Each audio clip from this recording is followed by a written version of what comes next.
और अगर कोई जैसे ये पॉडकास्ट देख रहा है, जैसे ये तो आपने बोला लिखने के लिए, अगर कोई लिखना नहीं आता है किसी को, कोई अनपढ़ है जैसे, कोई पढ़ा लिखा नहीं तो है, वो दोहरा ले अपने दिमाग में, हाँ मन में दोहरा ले। लिखना, जिन्हें लिखना आता है उन्हें ज़रूर लिखना चाहिए। उसे डिजिटली नहीं लिखना है, मोबाइल में कहीं बना के नहीं, उसे कागज़ पेन या पेंसिल से लिखना है। उसका भी साइकोलॉजिकली एक अलग असर आता है।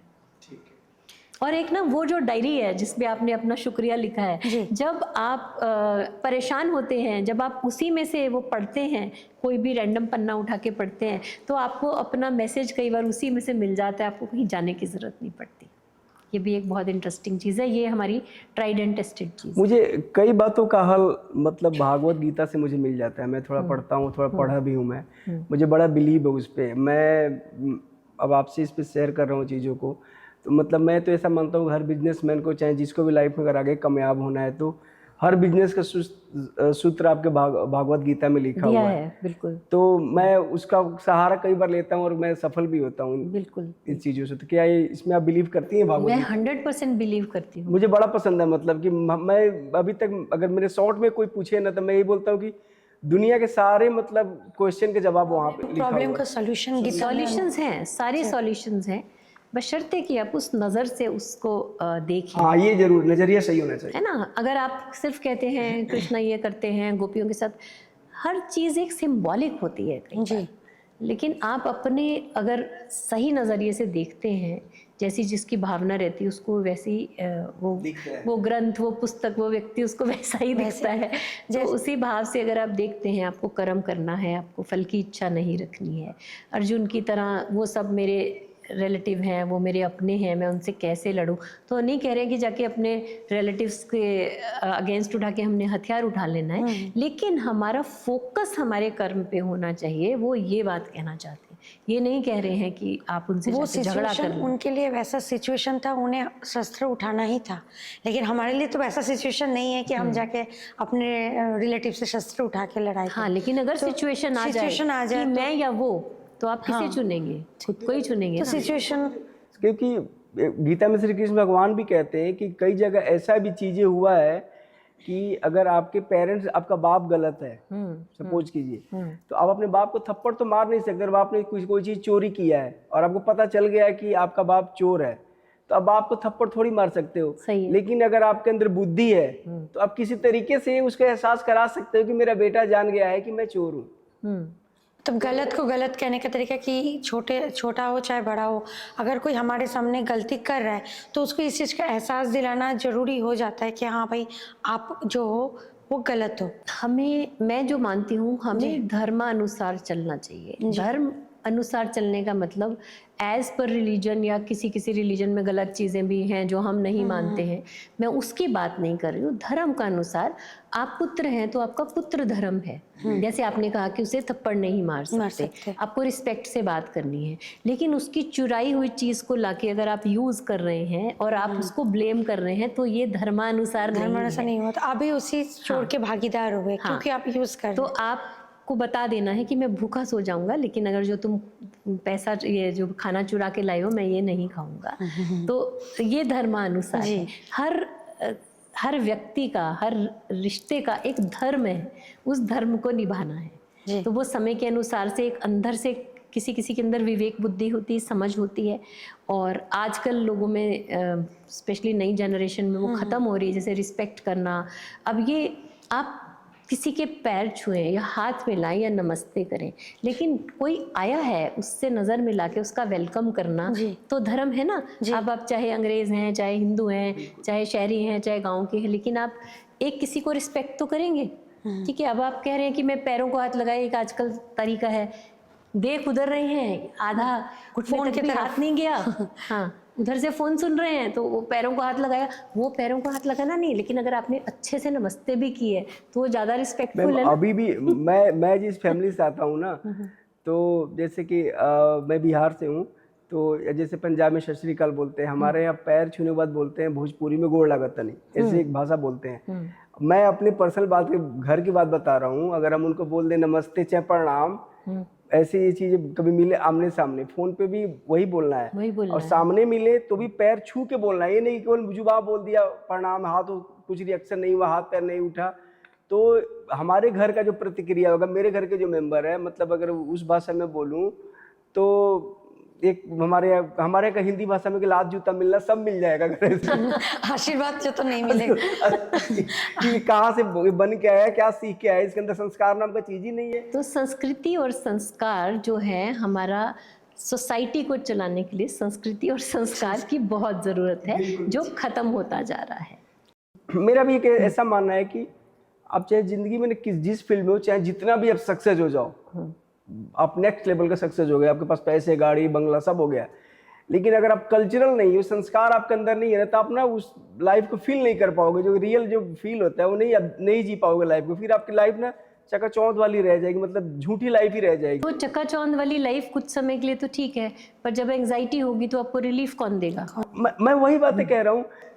उसके लिए ही, रिलीफ के लिए, मैंने इनर पीस के लिए हमारे धर्म और संस्कृति बनाए गए हैं, धर्म जो भी बनाए गए हैं, तो वो शायद उसी के लिए, इनर पीस के लिए ही। तो इनर पीस के लिए धर्म और संस्कृति है, लेकिन धर्म और संस्कृति जो है विकृत हो गई है, हिलजुल गई है, उस जगह पे नहीं रही है जैसे थी। बहुत हिल गई है, बहुत कम जगहों पे, क्योंकि इतना शहरीकरण हो रहा है। तो जो गांव के संस्कार थे वो नेचुरली गलती नहीं है। जैसे जो बंदा या आईटी वाले बच्चे हैं, ये टाइम नहीं है, देर रात में आते हैं, सुबह चले जाते हैं, किसी भी चीज़ को कोई त्योहार का, किसी भी चीज़ का, सब कुछ ऑनलाइन ही, शीतला माता की फोटो पे माथा टेका जा रहा है, ऑनलाइन ही सब चीज़ की, समय नहीं है उनके पास। लेकिन इस सारे केस में अब ऐसा तो नहीं है कि उन्हें पागल कर देंगे, अभी उस समय थेरेपी, हीलिंग, कोचिंग की ज़रूरत पड़ती है। तो कम से कम वो आप लें, और फिर मैनेजमेंट के लिए वापस हम आपको आपके रूट से ही जोड़ते हैं। लेकिन अगर आप सिर्फ सोचोगे कि अब इतनी बड़ी प्रॉब्लम हो गई है और मैं सिर्फ अभी गांव में 4 दिन बिता लूँ तो मैं ठीक हो जाऊंगा, वो नहीं होता है, क्योंकि जो प्रॉब्लम्स इतनी उलझ गई हैं उसे ठीक करने के लिए हमें प्रॉपर थेरेपी की ज़रूरत पड़ती है। मैम, एक पेरेंटिंग के ऊपर मैं एक कुछ कोट बोलूँगा कि लाइफ में इंसान का 2 बार बुढ़ापा आता है मेरे अकॉर्डिंग। जैसे कि एक बचपना होता है और एक जो 65, 70, 80 जो बचपन होता है वो होता है। तो एक बच्चा जो होता है उसका जो पहला दोस्त होता है वो दादा होता है। सही है। और दादा का आखिरी दोस्त उसका पोता होता है। सही कह रहे हैं। सही है। तो जैसे कि अभी मैं कितने लोगों को देखना चाहूँगा, वो शायद हो सकता है अपनी जगह, बोलना चाहूँगा उनके बारे में कि वो अपनी जगह पे हो सकता है वो सही होंगे। इधर हम अपने पेरेंट्स को जितना टाइम देते हैं, जितना उनके साथ जुड़े हैं, उनकी सेवा कर रहे हैं, उनका टाइम है इस उम्र में, इस समय, तो वो अगर उन्होंने मेरे को बचपन में टाइम दिया है, अपने कंधे पे मेरे को घुमाया है, स्कूल मेरे को छोड़ा है, मेरे फादर साहब ने, जो आज के डेट में नहीं हो रहा है, स्कूल छोड़ा है, गार्डन में लेके गए हैं, खेतों में लेके गए हैं, मतलब फुल मेरे साथ उन्होंने टाइम दिया है फादर ने अपने बेटे के साथ। सेम वही कॉन्सेप्ट है कि उतना ही टाइम जब आप बच्चा बनोगे 70-80 के एज में, तो वो बच्चा आपको वहां पे टाइम देगा।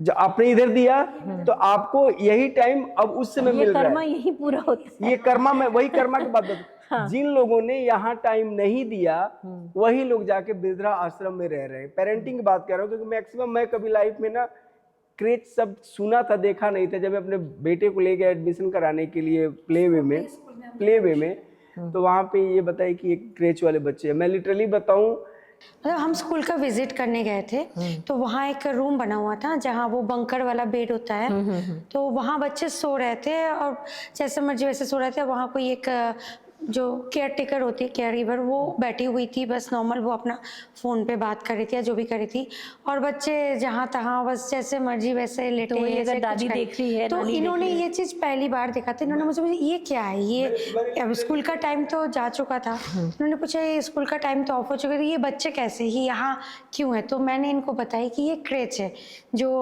दोनों पेरेंट्स जॉब, हाँ, दोनों पेरेंट्स जब जॉब में होते हैं तो उनको केयर टेक करने के, मतलब कि उनको देखभाल करने के लिए जो है बच्चे यहाँ छोड़ जाते हैं, क्योंकि घर पे और कोई होता नहीं है देखने के लिए। तो उस दिन इनको मतलब वो चीज़ बड़ा, वो आगे बताएंगे ये। उसके बाद लिटरली मतलब मेरे को ना रोना कम आता है, मतलब मेरे आंख से आंसू कम निकलते हैं। जब मैं कोई भी अगर कितना ही बड़ा हादसा हो जाए ना, इमोशनली मैं बहुत हर्ट हो जाता हूँ, लेकिन आंसू कम आते हैं। तो मेरे को ना उससे आंसू नहीं आंख से, लेकिन मैं रास्ते पर इस बात को बात करते हैं कि तो बहुत ही गंदा काम है। मतलब जितना इसका वो करो, क्योंकि बच्चे उनका टाइम ही नहीं, उस समय उनका टाइम है घर पे आके टीवी देखना, दादी के साथ बैठना, घर के खिलौने छेड़ना।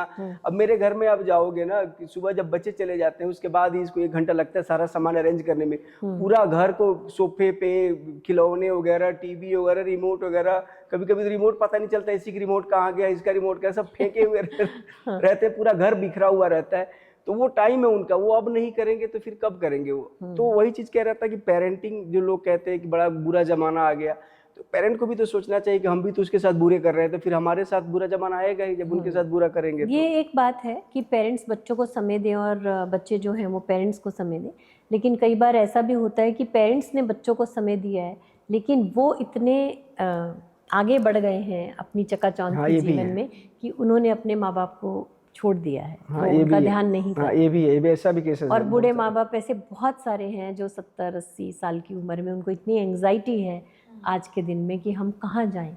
और ऐसा नहीं कि पैसा नहीं है, तभी आपने अगर देखा हो बहुत सारा, मैं पीछे बैंगलोर गई थी और मैंने 2-3 जगहों पे ऐसा देखा कि बहुत ही अच्छे, वो बोल रहे हैं कि 7 स्टार फ्लैट्स जिसमें कि वो ओल्ड लोग रह रहे हैं, वो किचन है लेकिन वो खाना नहीं बनाते। तो उनका इंटरव्यू दिखाया क्योंकि उनको वो घर बेचने हैं कि कॉमन मेस है, डॉक्टर है, ये है वो है।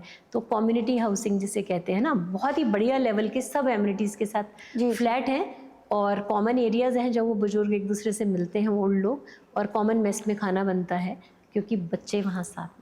वो एक एक्चुअली कहा जाता है कि वो ओल्ड एज कम्युनिटी है। मैं 7 स्टार बोल के मानो कि कितना पैसा है उनके पास। और उनके जो फ्लैट भी बने हुए हैं ना, तो वो उनके अकॉर्डिंग बने हुए हैं कि अगर वो वॉशरूम जा रहे हैं, उनको उस टाइम पे कुछ प्रॉब्लम आता है तो वहाँ पे कोई स्विच है, एग्जैक्टली प्रेस कर देते हैं ताकि शायद हम एक ही जगह की बात जी कर जी रहे हैं। हाँ जी, मैं भी ये चीज़ें देखी हूँ जी। तो पेरेंटिंग जो मतलब कि आजकल का जो पेरेंटिंग है और जो आज से 30-40 साल पहले का जो पेरेंटिंग है, इतने डिफरेंस इतने क्यों आ गए? क्योंकि पहले के पेरेंटिंग अलग। मैं बताती हूँ, ये बड़ा एक इम्पॉर्टेंट टॉपिक है और आजकल मैं इनर चाइल्ड हीलिंग पे बहुत काम कर रही हूँ। इसीलिए क्योंकि ये हीलिंग प्रोसेस में भी है, इसीलिए मैं बिल्कुल inner child healing. Inner child healing क्या होती है कि जब एक व्यक्ति, मानो आज आप हैं, आप अपनी अच्छी मेमोरी मुझे बता रहे हैं तो बहुत अच्छी बात है कि मुझे पिताजी स्कूल छोड़ते थे, खेत ले जाते थे, गांव ले जाते थे और खेलते थे मेरे साथ। लेकिन अगर एक बच्चे के दिमाग में, मानो आपकी आज जो भी एज है, कोई 30-35-40 साल का है, लेकिन उसको याद आता है जब मैं 5 साल का था तो मुझे बेवजह थप्पड़ पड़ गया था, मेरी इंसल्ट कर दी थी, स्कूल में सब हंस गए थे, या माता पिता लड़ रहे थे तो मैं सहम गया था, तो आज भी उतनी जोर की आवाज आती तो बच्चा सहम जाता है, या आज भी वो गांठ उसके अंदर बंधी हुई है। तो वो जो है वो हम कहते हैं वो उसके अंदर का वो छोटा बच्चा ग्रो नहीं किया है। तो उस हीलिंग में हम उसको उस पास्ट में ले जाके उन चीज़ों से उसका रिजोल्यूशन कराते हैं, प्रॉब्लम का, उसको हील करते हैं प्रॉपर थेरेपी के माध्यम से।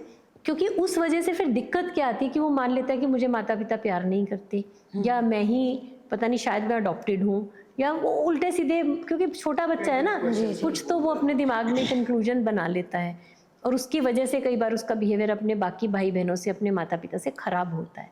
तो जब हम इसको हील करते हैं तो रिश्ते काफ़ी हद तक सुधर जाते हैं। मैम ये जैसे जो टेबल पे रखा हुआ है कार्ड्स, ये टैरो कार्ड इसको बोलते हैं आई थिंक, तो आप टैरो कार्ड रीडिंग भी करती है? बिल्कुल, राइट। तो मैम जैसे कि मैं जानती हूँ कि ये मतलब टैरो कार्ड जो होता है रीडिंग, टैरो कार्ड रीडिंग, वो फ्यूचर प्रेडिक्शन के लिए होता है या फिर क्या होता है? मतलब कि टैरो कार्ड रीडिंग होता क्या है? बहुत सारे लोग ना यही समझते हैं, जैसे आपने बोला कि टैरो कार्ड रीडिंग प्रेडिक्शन के लिए होते हैं। एक्चुअली ये बहुत बड़ी मिथ है। टैरो कार्ड रीडिंग जो है वो गाइडेंस के लिए होती है। ओके, ठीक है। प्रेडिक्शन क्या है कि ये होगा, ठीक है। लेकिन टैरो कार्ड रीडिंग काम कैसे करती है आप देखो, आपकी ऊर्जा है, मेरी ऊर्जा है, कार्ड्स की ऊर्जा है और एक ब्रह्मांड की ऊर्जा है जी। मुझे किसके बारे में बताना है? आपके बारे में, ठीक है। और इस ब्रह्मांड में हम सब हैं। तो टैरो कार्ड में वो सारे एलिमेंट्स हैं जो आपको मुझसे और ब्रह्मांड से जोड़ते हैं। तो वही आपकी फ्यूचर की पॉसिबिलिटीज क्या हो सकती हैं उसके बारे में बताते हैं। सिर्फ पॉसिबिलिटीज बताती है, ना कि प्रिडिक्ट करती है। पॉसिबिलिटीज एंड पैटर्न्स बताती है और जो आज की ऊर्जा है उसके बेस पे ही आपको फ्यूचर के बारे में पता चलेगा। बेसिकली ये कह सकते हैं कि गाइड करते हैं, कि हमारा वो गाइडेंस देते हैं कि हम कैसे आगे बढ़ सकते हैं। जैसे आज की एनर्जी के हिसाब से आपने कोई सवाल पूछा। मैं एक बार लाइव करके देख लेते हैं। लाइव करके देख हाँ, लेते हैं? हाँ लाइव करके देख अच्छा। लेते हैं, फिर पता चल लेकिन जाएगा। मैम एक बार क्लैरिटी दे दो व्यूअर्स को, क्योंकि कुछ कार्ड हमारे ऐसे मेजर आर्कैना के कार्ड होते हैं जो कि डेस्टिन्ड है कि ये होना ही है, लेकिन है। बाकी जो 56 कार्ड्स हैं वो वाले कार्ड्स हमारे जो हैं वो temporary situations as per our thoughts and actions and behaviours उसके हिसाब से होते हैं, लेकिन कुछ ही कार्ड होते हैं जो कि निश्चित ही चीज़ें होनी है। तो बहुत सारा स्कोप है हमारे पास चेंज। हाँ, एक बार अच्छे से कौन लाइव सवाल पूछेगा आप दोनों में से? एक बार अच्छे से मैं पूछूंगी क्योंकि चक्रास आप इनका चेक किए थे हाँ, तो कार्ड मैं ठीक है, ठीक है, एक बार अच्छे से बताइए ताकि जितने व्यूअर हैं उनको अच्छे से सारा समझ में आ जाए, क्लियर हो जाए। ठीक है। ठीक। प्रैक्टिकल में ज़्यादा मजा तो आता आपका नाम है रियंका जी। और आप अपना डेट ऑफ बर्थ बताएंगे। 10 जून 1992।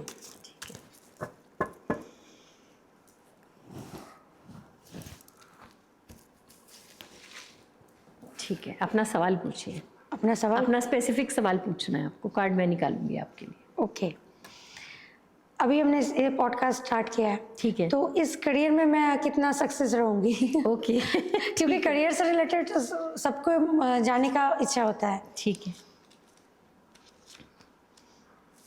तो अभी जो आपके कार्ड निकले हैं, मैंने 3 कार्ड निकाले, पास्ट प्रेजेंट फ्यूचर, क्योंकि आपने जो सवाल पूछा उसका मुझे पास्ट और प्रेजेंट इन्फ्लुएंस भी देखना है। तो पास्ट में मैं आपको कार्ड दिखा देती हूँ मेरे व्यूअर्स को। देखिए बहुत सारे छोटे छोटे बच्चे हैं इस कार्ड में, तो पास्ट में ये इनका रोल एज अ मदर ही रहा है। ये ज़्यादातर घर में और अपने बच्चों को पालने में ही बिजी थी ज़्यादातर, ठीक है। इस समय इनका मैनेज हो रहा है, ये ग्रोथ की तरफ सोच रही हैं, आगे की तरफ बढ़ने की सोच रही हैं।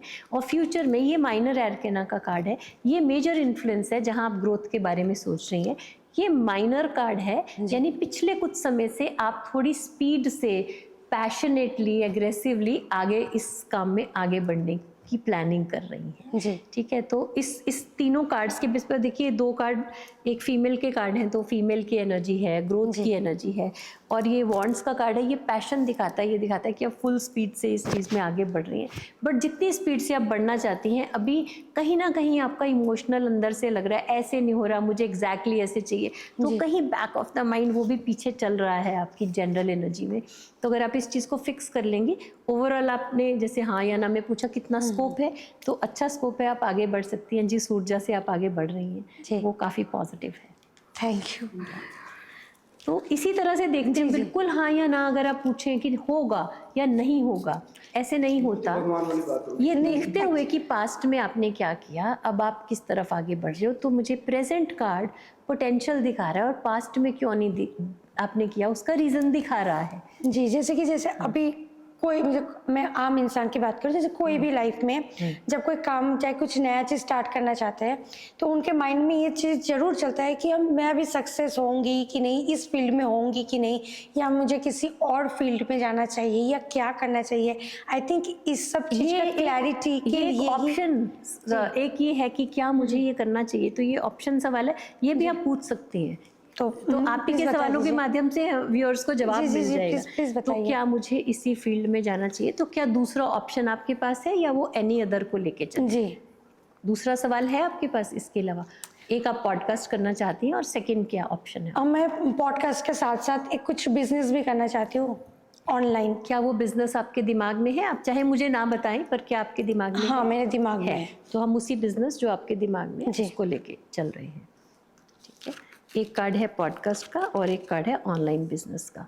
तो ये ऑनलाइन बिजनेस के लिए आपके पास कोई फ्रेंड सर्कल, कोई एसोसिएशन या कोई सामान या जो भी आपको करना है उसका कहीं आपके पास, मुझे लग रहा है इसमें कि कोई बैकअप है कहीं ना कहीं, या आइडिया शेयरिंग हुई है आपकी कुछ लोगों जी, के हम साथ? डिस्कस चल रहा है, प्लानिंग चल रही है जी। तो वो पॉजिटिव है, और ये तो है ही, ये तो है ही। इसके साथ साथ आप वो कर सकती हैं, आप दोनों चीजें कर सकती हैं। अच्छा, मैं दोनों चीजें कर सकती दोनों चीजें कर सकती हैं, डेफिनेटली। जी मैम, जैसे कि मैं जो ये लाइव जो अभी हमने टैरो कार्ड जो अभी सेशन किया, इससे मुझे एक चीज समझ में आ रहा है, एज ए ऑडियंस में भी कह सकती हूँ कि अगर आप कुछ भी करना चाहते हो, अगर आपको लाइफ में क्लैरिटी नहीं मिल रहा है, तो अगर आपको क्लैरिफिकेशन चाहिए, क्लैरिटी चाहिए कि क्या करना है क्या नहीं, उसके लिए हमें ज़रूर एक बार टैरो कार्ड सेशन कर लेना चाहिए। इससे आपका माइंड जो है वो पॉजिटिव डायरेक्शन में जाएगा। एग्जैक्टली, मतलब मैं सही चीज़ बोल रही हूँ कि बिल्कुल, कि इससे हमें जो है कि हम एक पॉजिटिव डायरेक्शन में जाते हैं, अच्छे से चीज़ को कर पाते हैं। वरना हम कहीं ना कहीं कन्फ्यूजन में रहते हैं कि क्या हो पाएगा या नहीं हो पाएगा। लेकिन जैसे कि आपने जैसे अभी बताया कि हाँ एक पॉजिटिव चीज़ें हैं, तो अब मेरे अंदर भी एक पॉजिटिव एनर्जी आ गई है कि हाँ मैं कर सकती हूँ और अच्छा कर सकती हूँ।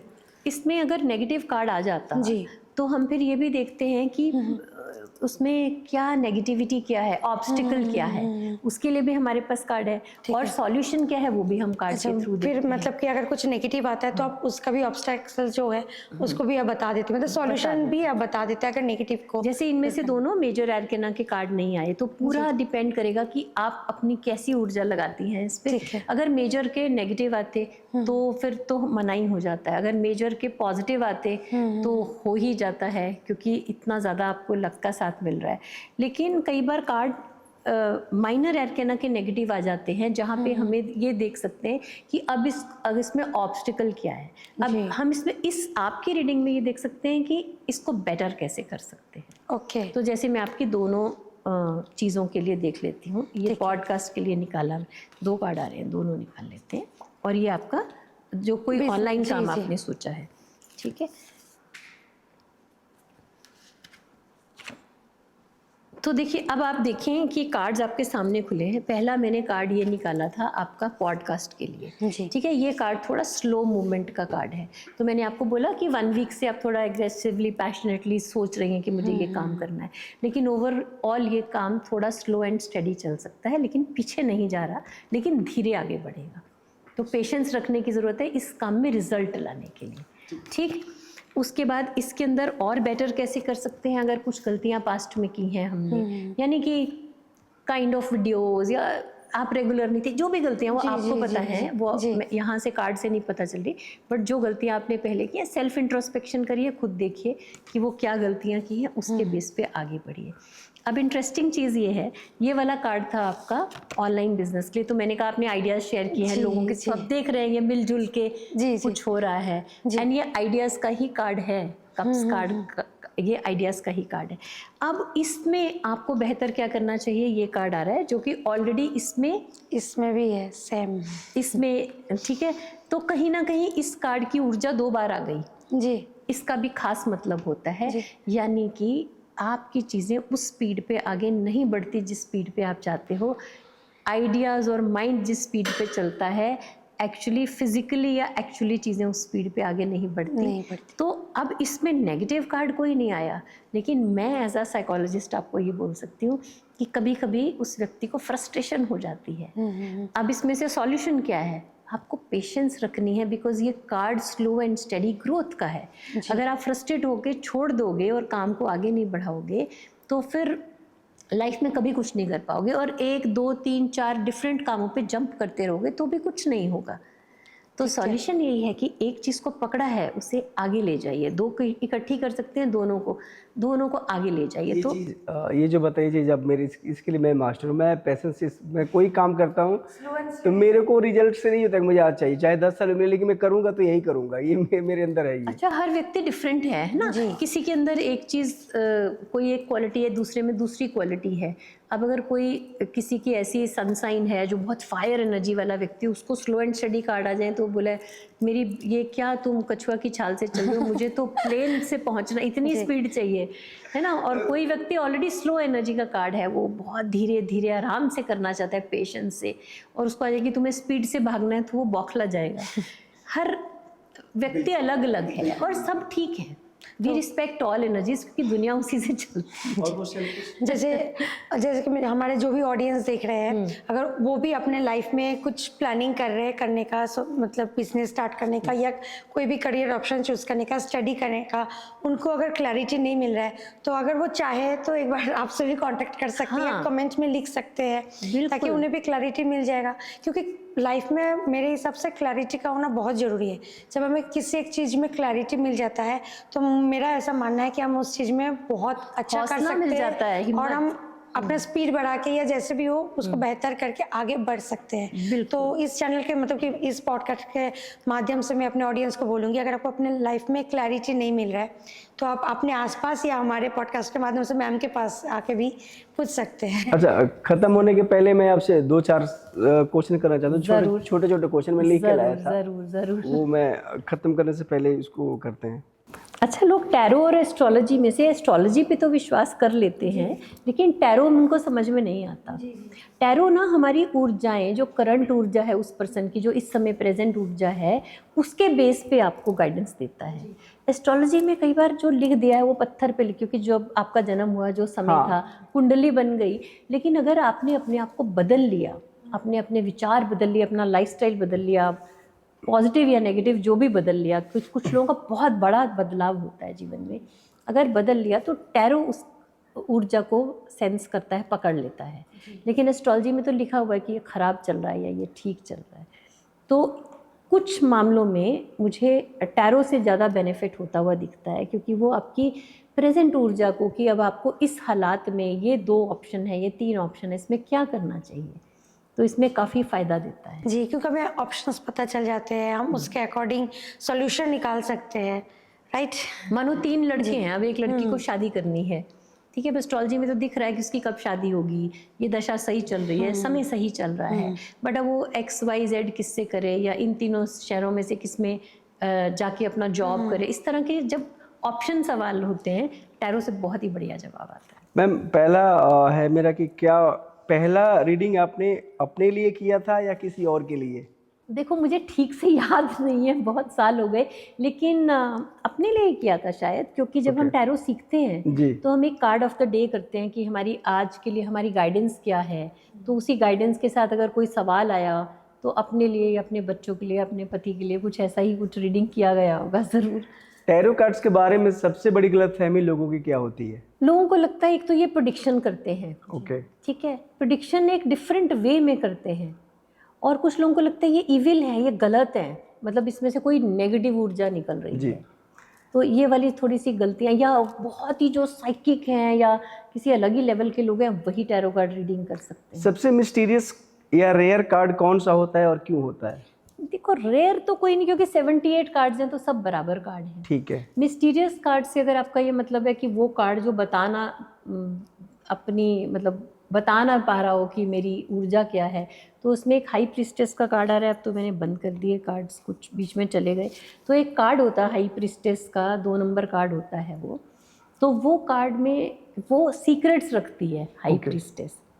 फिर इल्यूजन का कार्ड होता है एक, जिसमें कि वो कार्ड कहता है कि भाई वो इंसान एक भ्रम में रहता है कि मुझे ये मिल जाए, ये आइडियाज़ ही आइडियाज़ होते हैं, करता कुछ नहीं है उसके लिए। क्या एक और कार्ड होता है चैरियट का कार्ड, वो मुझे अर्जुन वाली बात याद दिलाता। वो चैरियट कार्ड में क्या है, वो आदमी रथ पकड़े हुए है उसने, और 2 घोड़े, एक काला एक सफ़ेद, एक इस तरफ जा रहा है एक इस तरफ जा रहा है। ठीक है। तो वो भी बहुत दुविधा का कार्ड होता है। वो एज अ टैरो रीडर मेरे लिए बड़ा दुविधा का कार्ड होता है, क्योंकि वो पूछता है मुझे आप बताओ कौन सा ऑप्शन चूज़ करो। वहाँ आ जाता है वो दुविधा वाला कार्ड। उसका जवाब ये है कि आप अपने मन की सुनो। अब सामने जो मेरे पास क्वेरेंट बैठा है वो कहता है कि आप जवाब दो इस बात का, लेकिन उस कार्ड का जवाब ये है कि आप अपने मन की सुनो। तो ऐसे कभी कभी हो जाता है, ये मिस्ट्री हो जाती है। टैरो कार्ड आपके लाइफ का सबसे बड़ा लेसन क्या सिखाता है? सबसे बड़ा लेसन ये है कि नथिंग इज़ परमानेंट। अगर मैं इन कार्ड्स को ऑर्डर में बिछाऊं, अभी तो मैंने शफल किए हैं, एक अच्छा कार्ड है उसके बाद एक ख़राब कार्ड है, फिर एक अच्छा कार्ड है उसके बाद कोई ख़राब कार्ड है। ऐसे अधिकतर कार्ड ऐसे हैं कि एक अच्छा कार्ड है एक ख़राब कार्ड है।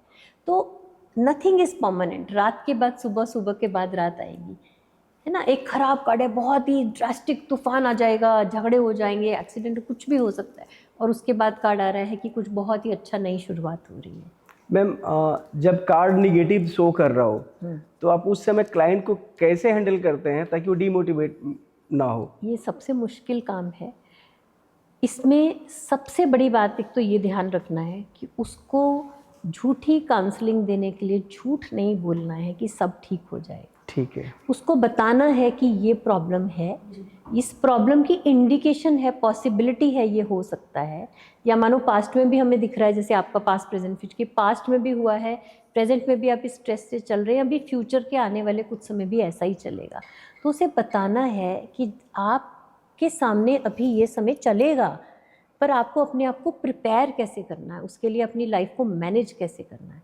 अगर मैंने उसे झूठ बोल दिया कि बस आप चले जाइए कुछ दिन में ठीक हो, जैसे अक्सर बहुत सारे कंसल्टेंट ऐसा करते हैं, थोड़े दिन में ठीक हो जाएगा, ये पहन लीजिए ठीक हो जाएगा, ये दान कर लीजिए ठीक हो जाएगा। सबसे बड़ी रेमेडी जो है वो राइट गाइडेंस और कंसल्टेशन में है। इतने समय अभी ये प्रॉब्लम चलेगी, अपने आप को तैयार रखिए। और अगर आपको कोई और ऑप्शन मिल रही है, अपने आप को कैसे आपने तैयार रखना है, प्रिपेयर रखना है, सबसे बड़ी गाइडेंस और रेमेडी जो है इसी में। सबसे लास्ट क्वेश्चन मैं पूछना चाहूँगा, जो कि थोड़ा सा मजाक के तौर पे क्वेश्चन होगा, हंसी के साथ ख़त्म करते हैं। आने के आप जब आप आई थी तो बिहाइंड कैमरा मैंने आपसे पूछा था, और अब कैमरे के सामने पूछ रहा हूँ। हाँ। हम दोनों की जोड़ी के बारे में कुछ बताइए। आप दोनों की जोड़ी तो वो आपने मुझे दिखाया, आपकी कोई एल्बम भी आने वाली है, और हाँ, वो फोटोग्राफ आपकी गाना आने बहुत ही वाला है। खूबसूरत, आपका हाँ सॉन्ग एल्बम आने वाली, तो हाँ। बहुत ही खूबसूरत जोड़ी है। वैसे आप बोलोगे तो कार्ड से देख लेते हैं। कार्ड देख लीजिए कि हम कितना लड़ाई मैं करेंगे अपने कि... पे रिस्पॉन्सिबिलिटी नहीं ले। हाँ, ये लास्ट होगा थोड़ा। और अभी तक हमने कहीं बताया भी नहीं था कि हमारा साथ में कोई सॉन्ग भी आने वाला है इस पॉडकास्ट में, वो भी रिवील हो गया। ओह अच्छा, तो आप इसको काटेंगे या इसको आने देंगे? ठीक है, नहीं, कोई बात नहीं। तो यहाँ से लॉन्च हो रहा है।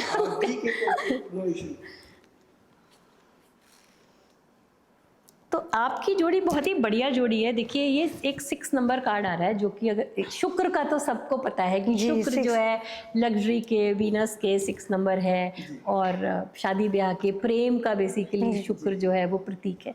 तो शुक्र का जो कार्ड आ रहा है वो कार्ड आ रहा है। तो जोड़ी बहुत ही खूबसूरत है।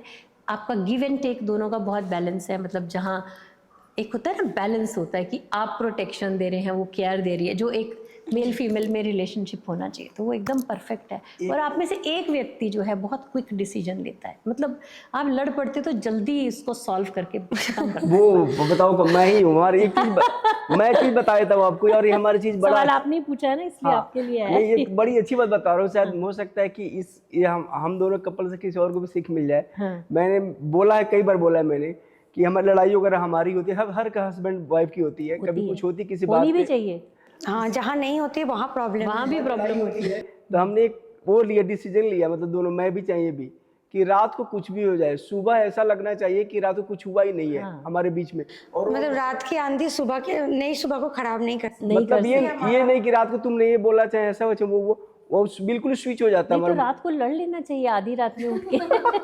लेकिन उसे सॉल्व करके सोना है, ऐसा नहीं कि कल की बात कल वो, क्योंकि फिर मन से नहीं जाती है, तो उसको सॉल्व कर लेना चाहिए पिछली रात सोने से पहले। हो जाए तो मैं ही कर लेता हूँ, मैं ही नहीं तो ये अच्छी शादी का यही एक मैं साथ के साथ ही कर लेता हूँ, चाहे उसमें मेरा लॉस हो, चाहे फायदा हो, चाहे जो कुछ भी हो, मैं साथ के साथ ही उसको सॉर्ट आउट कर लेता हूँ। तो जो पति ऐसा कर लेता है, ये अच्छे विवाह का यही एक सूत्र है सबसे बड़ा, वो आपके पास पहले से ही है। चलो भगवान करे बना रहे। तो गाइज, आप ये हमारा पॉडकास्ट मिस्टी पूनम के साथ देख रहे थे। ऐसे इंटरेस्टिंग वीडियो देखने के लिए अगर आप ये वीडियो इंस्टाग्राम या फेसबुक पे देख रहे हैं तो हमारे चैनल को फॉलो कीजिए। अगर आप यूट्यूब पे देख रहे हैं तो चैनल को सब्सक्राइब कीजिए। जल्दी ही आपके साथ ऐसे इंटरेस्टिंग वीडियो के साथ मिलेंगे। Thank you so for watching. Radhe Radhe.